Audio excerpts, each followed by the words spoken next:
Okay, everyone. So I see a few new faces. So for those people, thank you for coming along to watch this group's work. There's been about 20 people working on this over the last 3 days, including sort of PhD students, academics, which we'll describe as senior industry figures in exploration, and a variety of backgrounds: sort of geologists, engineers, environmental scientists, economists. All sorts of interesting backgrounds, right? So the idea is to look at the future of exploration, and inherently that's also looking at the future of mining. And to do that, it's my view as a PhD student, my research, that we need to do this in a more holistic manner, involving a more diverse group of minds, and that this is the technique I've chosen. So these workshops are an iterative process. So this is the third in a three-stage process. Where stage one was me doing some work by myself. Stage two was a couple of weeks ago, a small group of PhD students within the CET developed some scenarios. I think some of you came along to see those. Stage three is our first sort of what we're calling an external expert group. And most people do seem to be experts, so that's okay. And then the final stage is a fourth expert group, which will be in 2 weeks. Who will present sort of the final set of scenarios. So each scenario's workshop develops its own set of scenarios, which then merges with the previous work.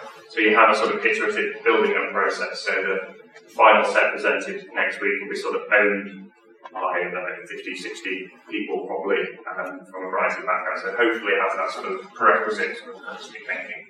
Anyway, so I think enough for me. It's time to give people a chance to show what they've been doing for 3 days. So I believe Siobhan's going first. So Siobhan's going to lead off, and then you get on with it.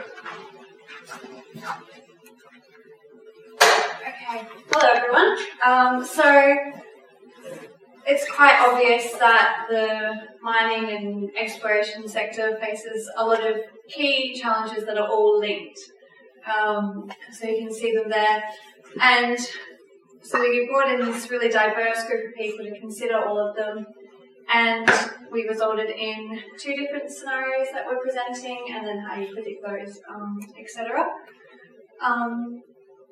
So at the moment, we have very confused perceptions of the mining and exploration industry, and this is about how we communicate to our stakeholders, how we communicate to the wider community. So I guess generally the mining and exploration sector communicates a lot to their stakeholders and their investors, but maybe doesn't focus so much on their reputation to the wider public. And often there's conflicting stories that the public will hear because this industry has 2 masters: what they're telling their investors and the message that they're giving to wider society. And all of this is tied into whether people in this industry actually have competence in being able to communicate and market themselves in the work that they do. So this industry is also tied with a lot of broken promises, whether they're spoken or unspoken. There's a lot of economic disparity in the places that are mined and explored. And this might result from the structure of the industry itself or the nations and the governments that are being worked within. And there's also a lot of environmental degradation, so we're trying to work on that. And a lot of this is to do with our skills. So within the mining industry, we're always trying to focus on the technical skills, but we haven't really focused a lot on our engagement and communication skills, and arguably this is becoming more and more important. So in this scenario planning, we really wanted to start a positive loop and figure out what happens when you embrace or ignore some of these issues. So you'll see a scenario where maybe we don't do so well, and another scenario where somehow we manage to get it all right. So I will bring the next person up.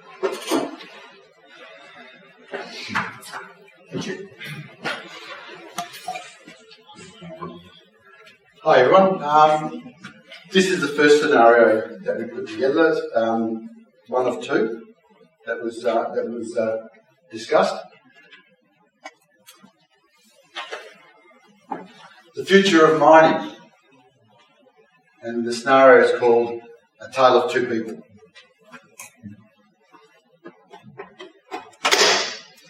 In 2016, there are two, this is as of today, there are two types of people out there. There are the haves and the have-nots.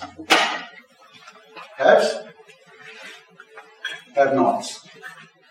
Now, the way we presented it in this is we have pictures of haves, have-nots, and the implication for mining. At the moment, we have large mines operating profitably or not profitably, as the case may be. 2025. The gap of inequality between people grows larger, and you have the haves. They control and use most of the resources. They are almost frivolous in what they do. The have-nots live on the margins. They strive to eat and to live and to have a life. In this situation, in the mining situation, we lead to mega mining companies.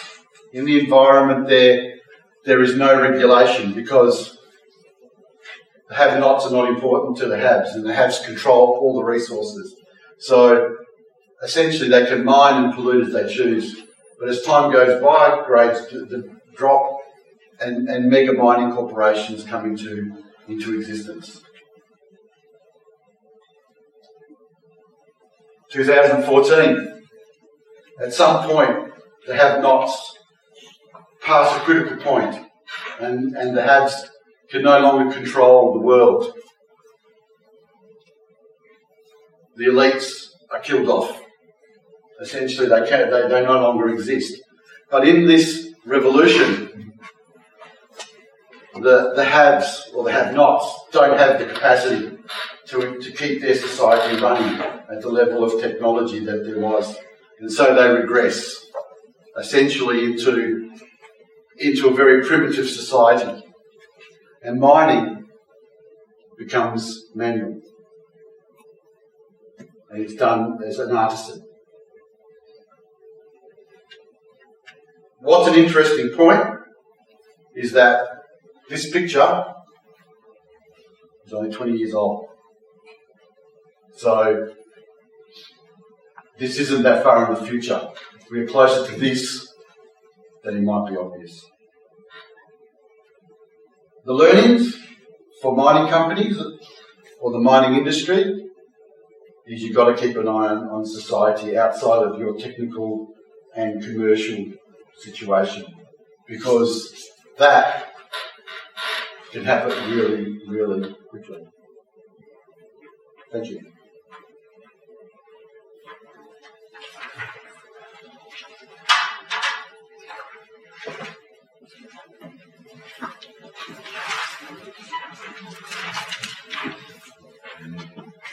Fear not. All is not lost. Technology will save us. In our world, we're about stabilizing our world and securing our future.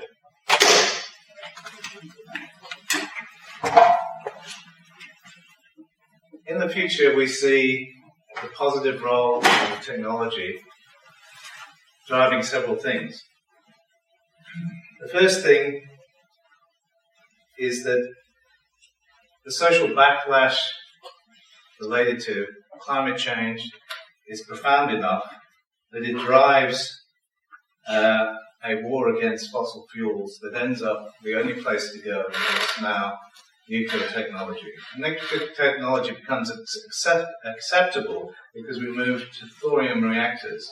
And thorium reactors actually consume the waste of uranium reactors. So you have a uranium-thorium double system, and you use the plutonium and the waste products from the uranium reactors and use that to dope the thorium.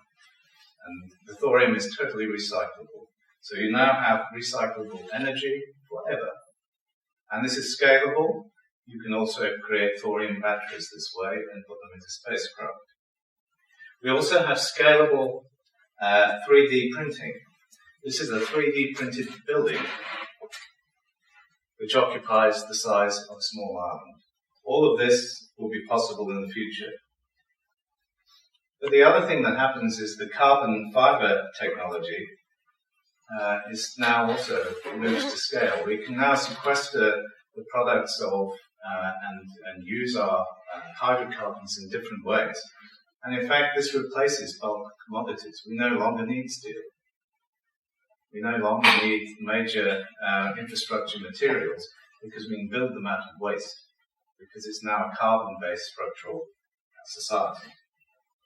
We have the perfect balance now between humanity and the environment, and this generates the natural outcomes of equality and trust. There is no poverty.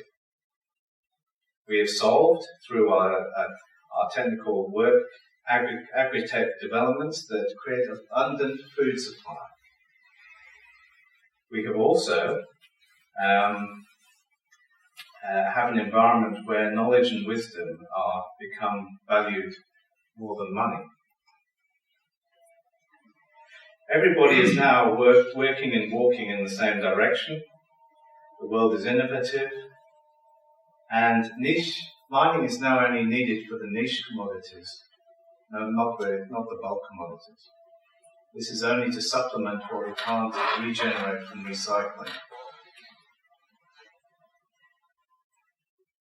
And precious metals and diamond markets crash because adornment is no longer seen as necessary, and precious metals and diamonds are only seen for their physical property uses.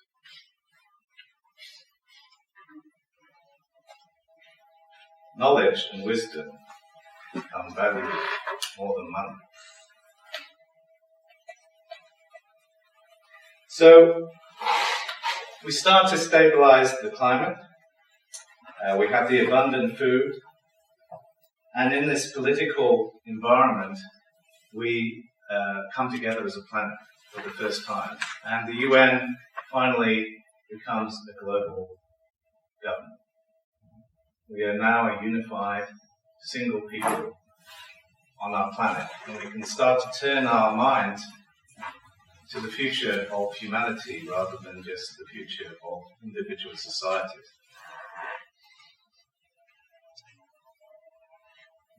A very important occurrence happens in 2050 is that exploration of Mars declares Mars a dead planet. This actually creates an environment where the greenies cannot complain if we go and mess around with it. Okay? And the messing around that we have to do is to terraform it into an alternative place to live. Because the biggest risk for humanity long term is mass extinction. And that is, we know as geologists, happens every 300 million years or so. So if we want to survive into the future, we need to actually have alternative planets to live on, and Mars will be the first one. So how are we going to do that? Well, there's abundant materials in the asteroid belt, but some of the key materials will be things like water. So we will bring metals and water to Mars and actually impact them onto the surface of Mars. And that impacting will also be part of the terraforming, so we'll form basins where we need basins, and we'll form mountains where we need mountains. And then we will mine the ore bodies that we've actually thrown at the planet to create the things that we need on the planet's surface. And we will create an atmosphere by sequestering the frozen atmospheres of the outer planets and moving them to Mars. Once we have done that, effectively, the mining industry is now off-planet. The major role for mining industry in the future will be terraforming of other planets for human colonization.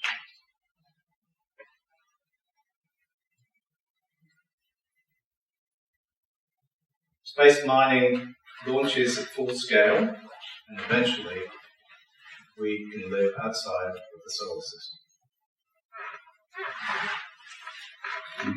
That's the end of scenario 2.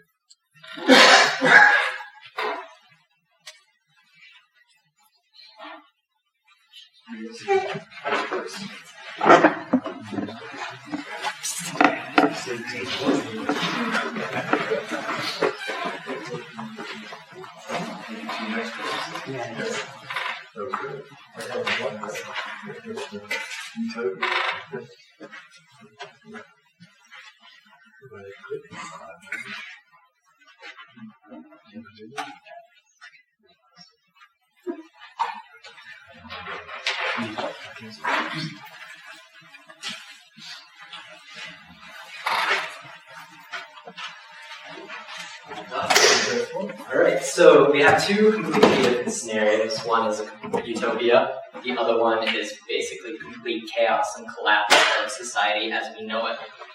And so our task was to actually go through and look at signals in different forms. So you have weak signals, you have medium signals, I guess you'd call it, with a medium style signal. And finally, you have a very strong and apparent signal that everything is either going well or going horribly wrong. And so, in terms of the tale of two people, there are beginnings where we'll start off with the most obvious one, where you have the champagne glass of inequality. You have people who are really poor, and you have people where all of the fun, or all of the money is getting funneled up into a very small portion. Not entirely stable. In our case, we also have R&D spending begins to go down because regulations are starting to be pulled away. Corporations maybe have a hand in terms of influencing the politics itself, so they no longer have to take cleaner ways to deal with things. And but you also have governments that are starting to get paranoid too. So in my case, where I come from, the NSA loves to listen to everything that we talk about. And so it starts going into sort of a very secret two-tiered system of inequality. Thank you. But in our world, and I see that the UWA is not in our world yet, in my laser pointer. Some of the weak signals are this open growth of open source, things like using computer power that can be located anywhere in the world, people power, other resources, information being stored kind of in the cloud or whatever, but being accessed by people. Some of the weak signals could be sort of like collaborations globally for tasks or for what are probably considered scientific, investigative kind of whims, but ultimately not knowing where it's going to get us. But God particle collaboration of teams, virtual teams, and all that, but working on things that maybe don't know what a tangible result is right now, but sometime in the future. So there's some of the weak signals of a genesis of like an I world. So obviously some very early warning signals that are really going to start cropping up is you're going to begin to see technological differences. So whether they're military, hence the lightsaber versus the club.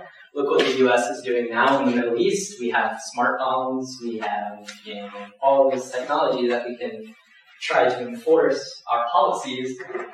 They, from our perspective, are still using AK-47s, Kalashnikovs that the Russians got from the Russians, but still, it's still a huge quagmire. So the question is as this begins to happen, who would win?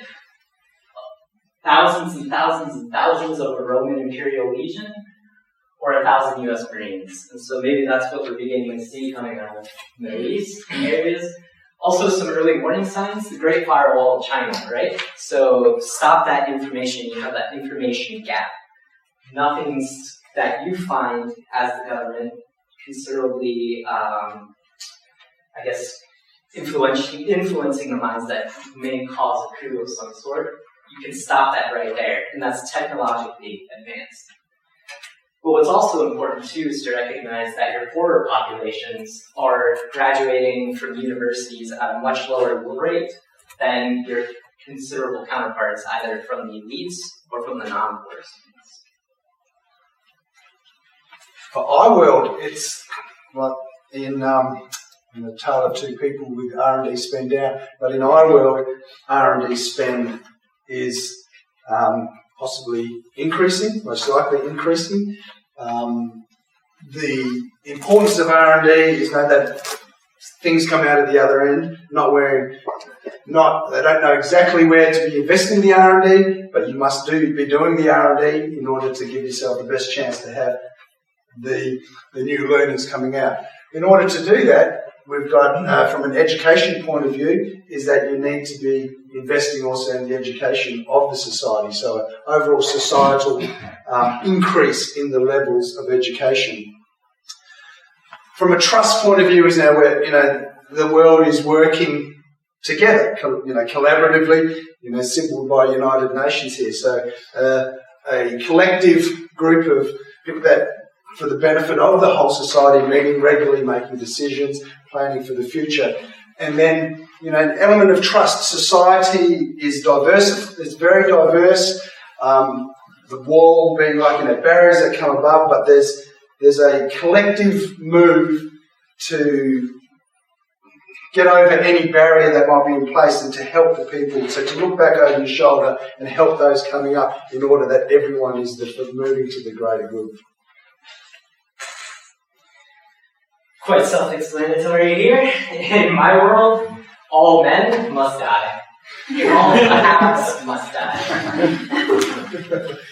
And equally in Blue Sky, and the image of Star Trek, and great imagery of very diversified group of people, all equal but different, all moving for the greater good.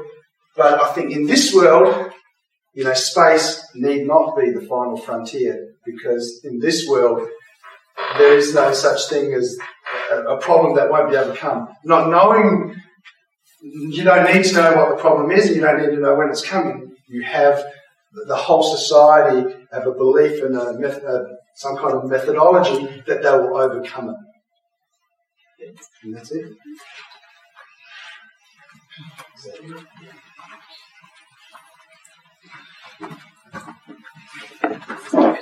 So what we do now is try to pull that together and bring it back to the now. We've started at the top of this diagram, which is the future, obviously, and we won't talk about the transition event because that's the event we don't know, and between now and transition, we don't know how long that's going to be. So conceptually, having developed our two scenarios, the iWorld Tale of Two Peoples, accepting that there will be a transition period, what do we do in the now to ensure that we're ready for that in the future? Alt-tab twice. Sorry? Alt-tab. Tab. And then do it again. Okay.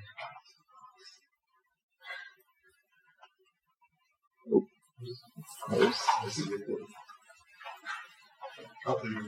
Now what do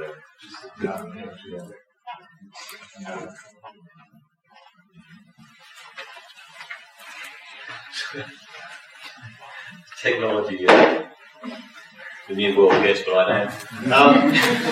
It's not that hard, it's just an arrow guess. So we'll talk through it in our context, in terms of mines today, the existing assets that we own, and what they'll look like, and how we need to move forward. So the two scenarios, we've basically got the four pieces up here: miners of today and explorers of today. In that Tale of Two Peoples world we saw, it is actually a slow, obviously for mining, a slow decline, and our mines aren't renewed, but small scale miners are allowed to thrive effectively. What does that mean for explorers? In that scenario, there's sort of no access to technology to improve our exploration, but those miners, the things that are developed, are those that have the local, have trust on the ground. and are allowed to, or are given access to that ground. Whereas in iWorld, the current miners, the actual mines are increased through technology, and by increase I mean the yield and the productivity. Importantly, the acceptance of them, which allows them to grow as well, and allows for the longevity to grow. The explorers become more efficient, and hence exploration becomes more successful as a result of the reliance on technology. But if we bring it more directly back to the explorers and their search space, how does our access to opportunity change in the future and under these scenarios? The two peoples, clearly, there's limited access to ground, and almost sort of limited access to opportunity, because the opportunity set itself becomes smaller. The explorer is very similar to what we've just covered as well. As we've seen under those different scenarios, what it is we're exploring for and how we're exploring. It's not just how we're exploring for it that changes or that improves, or we can understand that one, the access to technology clearly being important, but understanding that technology and where it's leading us, and the ability to be nimble to pick up on those new opportunities, whether it be thorium or any other new important element, is clearly important too. How do we? What does the corporate entity look like? Under two peoples, clearly it's a smaller, nimble, local, almost a cottage industry. They have to have that on the ground contact. They have to be part of the local community. So as you saw, big mining guys, explorers in a similar way. They need the relationships on the ground. But it changes the face of what they're exploring for and the difficulty they do it because they don't have access to technology. The larger multinationals thrive in iWorld, as we've seen, and the explorers take over, effectively become the exploration force for those guys, and feeding into the larger mining groups and develop a symbiotic relationship. And we'll talk, as you'll see, we talk a lot about the relationships and how the different parties feed off each other and work together. The people, we've picked it up as the professions. We saw that the two peoples very well educated, so you become the technocrats become the elite and are in demand. The explorers, because of that relationship that they need on the ground and the acceptance, the trust they need from the local community, they're the perfect professional, or the group there has an equal, they understand the mix, they understand the importance of CSR. They become more than just implementers of technologies, but they become communicators, and authentic communicators, so they develop that relationship. In iWorld,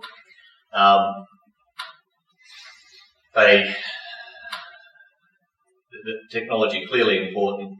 Trust is maintained through communication, and essentially through the success of that larger miner and their adoption of technology. How does the explorer survive in iWorld? They need a real-world relevance, which is something we picked up earlier in the piece on this that links to a lot of the scenarios. The higher education is clearly important because of the reliance on technology and the use of new technology and the ability to keep up with new technology that we talked about earlier. But real-world relevance, we picked up in a few areas where we talk about authenticity and the relationships.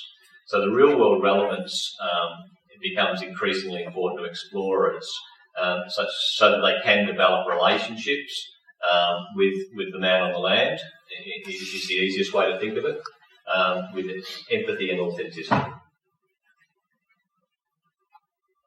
So the hop, step and jump that we wanted to do here is, having talked about how those outcomes or how those scenarios may impact in the future, what do we do today?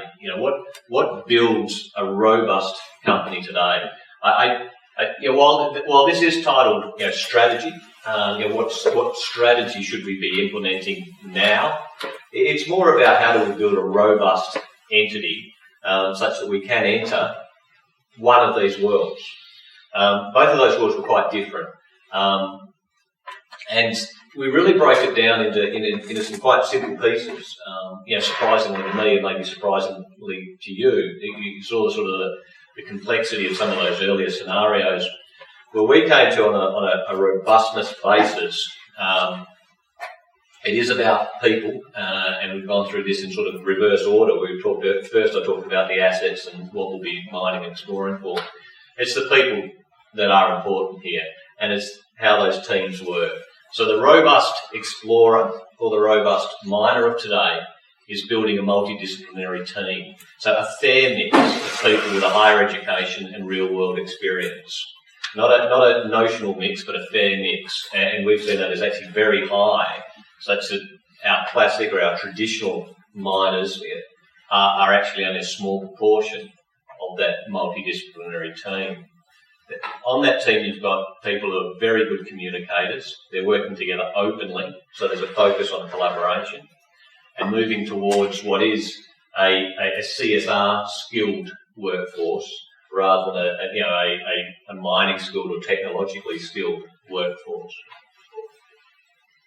The companies are led, and their first involvement is through a CSR skilled workforce. The companies themselves develop symbiotic relationships at a number of levels. The majors and explorers, so miners and explorers, cooperate. They realise how they work together and how they need to work together. There's also a clear relationship built between the mining group or the explorers and government. Government relationships become very important, where you saw the sort of the United Nations becoming important in our world versus basically sort of tribal leaders in the two people's world. It is the ruling party, the government, the relationship with that government becomes increasingly important, and that's built into how we start to do things now. Those relationships, and we talked a lot about collaborative relationships, clearly build on trust. That's the basis that moves us forward all the time. It's core to business success. Locals understand what a mining company is doing and why it's there. They truly understand it.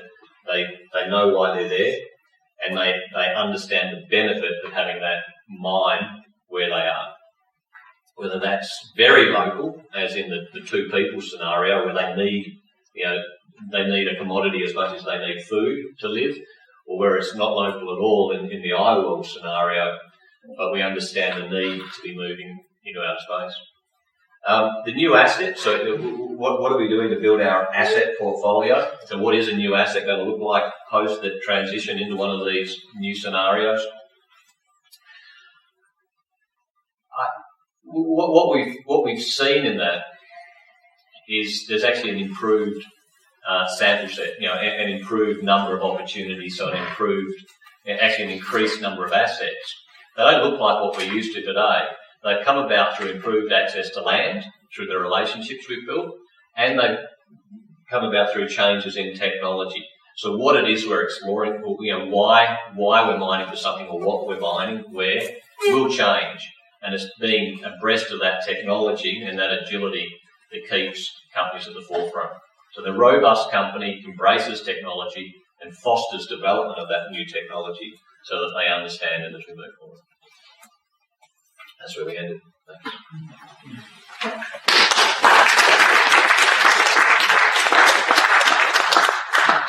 To go through that quite quickly, so there's sort of a bit of time for questions for people who have come from the outside and are kind of probably quite curious to what on earth the process is here and how you go from sort of something so kind of abstract and creative to sort of trying to get some kind of useful strategy from it. And there's possibly also some things that people in the group themselves have a kind of questions they want to ask, or issues they want to raise, or just things they want to say. So kind of, I'll open it up for sort of questions, stroke comments type thing, to which I will field what I can, and some things I may kick to the team to the field as well. So anything they want to say or ask? How did you go just doing this in 3 days? Was it pretty tight? Was it I would, how does the team feel as a 3-day process? Very hard work, I would say. It's hard work, but possible. Yeah. Well, I think 3 days is enough. You wouldn't want to go longer than You're going to start having, actually, if I'm completely honest, usually by the time I finish this, I'm exhausted. As in, like, I've been working really, really hard. I'm physically quite tired. It also gives you somewhat of a headache. I'm sure you saw from Aaron and Liz, to already being on a particularly difficult task of taking what are really quite clearly outlandish scenarios, or science fiction stories, and trying to bring them down to real kind of like, okay, this is a metaphor for where we're going, like what am I actually doing? And this kind of constantly going back and forth between sort of creativity and sort of a real result is, and also, the vast majority of scientists and engineers, this isn't what we do. So you couldn't do it in less than 3 days, but the first 2 days, the problem with it is the first 2 days are reasonably light, and the third day it is hard. That you definitely wouldn't want to take an extra day to do the third day, or and it's sort of a bit pointless trying to. I think we sort of did. It's really 2 6-hour days and an 8-hour day is the way to knock it off. There's a sort of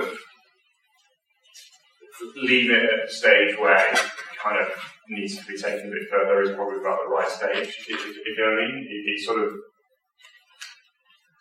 we're heading towards an answer is probably about where you want to stop, because then it becomes, certainly in my opinion, for my PhD, I need to go take each of these scenario sets away and actually think about. So I'm looking at copper exploration, right? I need to think about what does this mean for copper exploration. That's going to take me a long time to sit down and do that. So 6 months of work on that, and I don't know. Evolution is going to sort of think about what does it actually mean for us, and that just even trying to work that out is a bit of a long process. This is probably for me. I feel rather like stage to start wanting a bit more. Anybody else want to? Having been involved in the one 2 weeks ago as well, what it really does is it plants a lot of seeds in your head that you keep thinking over afterwards. So that, like a week later, you're still thinking about what it means. So the hardest part, I agree, is bringing it down to what does it mean strategically? How do I have to behave to prepare myself for multiple possible futures, which is what scenarios are about. And that keeps going in your head. It's like doing some exercise and your body is still burning calories after you stop. Your brain is still turning it over. So I found it really quite helpful in that sense. I think it's probably what sort of happens with each workshop as well is that they're quite good for surfacing things that. So when we start doing this, when people start looking at the scenarios, everybody wants to write about technology. This comes over time, and that's across for scientists, for engineers, for a university, we're research focused. For companies, we're trying to be on the leading edge, the cutting edge, win, etc., right? So everyone starts writing about technology, and within 10 minutes, you've got AI, nanotechnology, robotics, automation, genetics, all of these all kind of stuff, right? So everyone wants to talk about that. That's cool. So that's why you get the heavy scenarios. But in doing that, everyone realizes they have to talk about something else. So it was interesting that the last workshop, which Cam was talking about, really was actually all about the energy transition.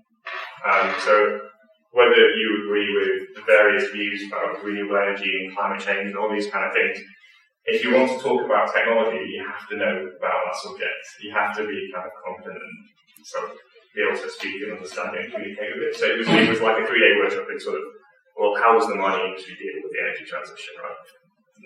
So that's kind of what came out of that one. This one has been very much more, I don't know if it's something to do with the group or whatever.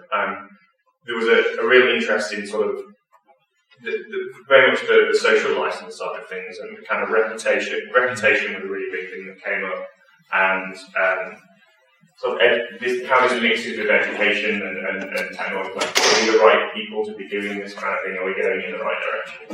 So that seems to be the broad theme of this workshop, and I suspect that we're going to get in 2 weeks. So yeah, John, a question for you. Yes. I'm picking up on something What's your aim? And sorry, you probably told me, or maybe I should know, but are you developing a process here, or are you looking for an output?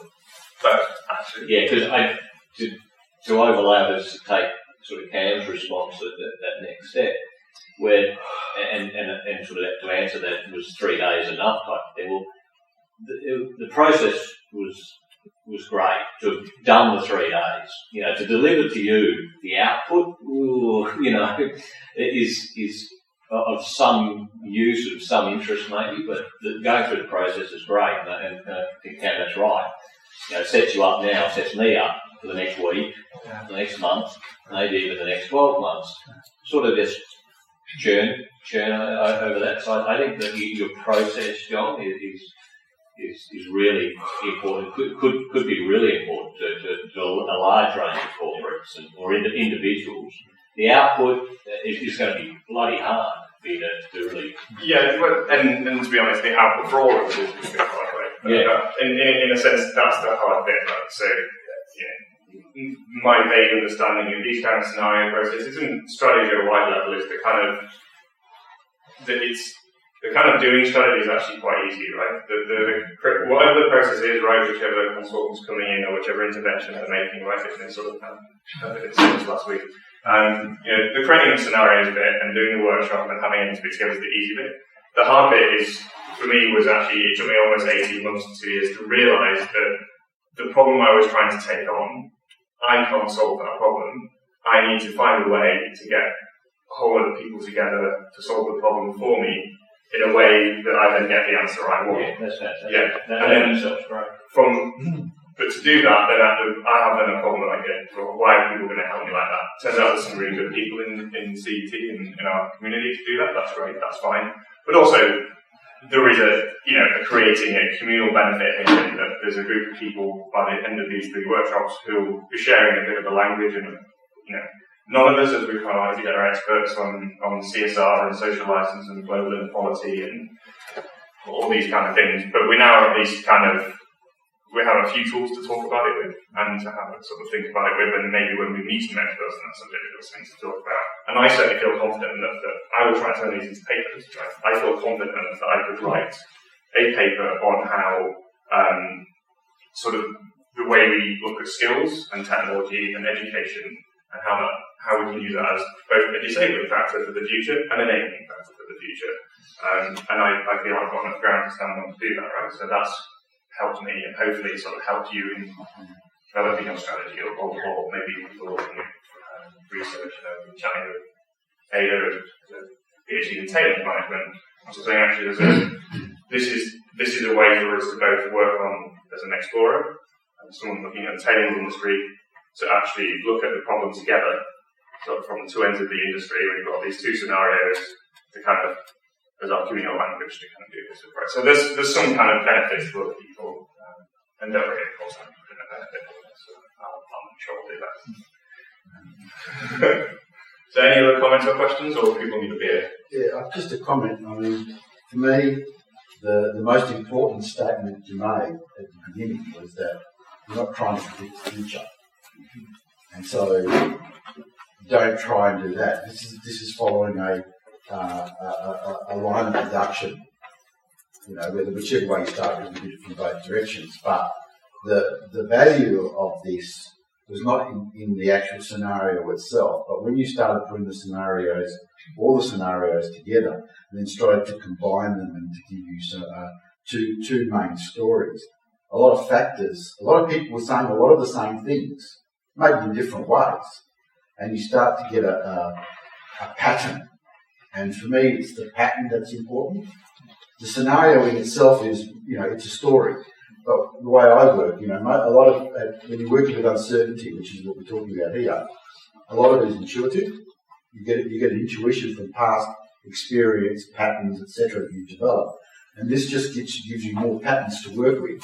When you're intuitively going forward and trying to work out what my next, short-term or medium-term strategy is, this is something that will now pop up. That's my value in this. And so that's what I would see the actual benefit of it is. So that was broadly I kind of came to this, and that's why I wanted to do scenarios, other than being encouraged to do it by some people who do a lot of money strategy and suggested that would be well, is that it is kind of obvious that the way of looking at the future isn't, in a sense, forecasting. It's just asking smart questions and kind of being ready and prepped and sort of being able to see things as they arrive and be able to deal and cope with them. The exercise that in some ways kind of proves this is the slightly hokey networking exercise I can remember at the beginning, which is to get everyone to bring a book that they will inform the group something about the future of the industry and of mining and sort of exploration and kind of mining. What would you what's your kind of recommendation to the group? And in a group that is largely scientists and engineers, it is almost entirely fiction or creative works or non-fiction works on a kind of very side kind of things, because people are trying to say, oh, we're not talking about this, we're not talking about this. You learn more about the future from reading George Orwell than you do from reading, as a former worker of Crew Group, the Crew Group forecast of commodity prices over the next 5 years. But, there's a sort of a problem with that. And we kind of know that, it's just we've kind of got to accept that this leads us down a different path where we stop creating graphs with trends on, and we start saying what do we actually want to know and talk about. And it turns out, in this case, we want to talk about community conflict and how we're not using technology and enabling disabling inequality. Some people have some interesting views in it. There's not any other comments. I don't want to ramble over it. Can the group that was involved today, can we all go over to the right side so that I can take a picture from that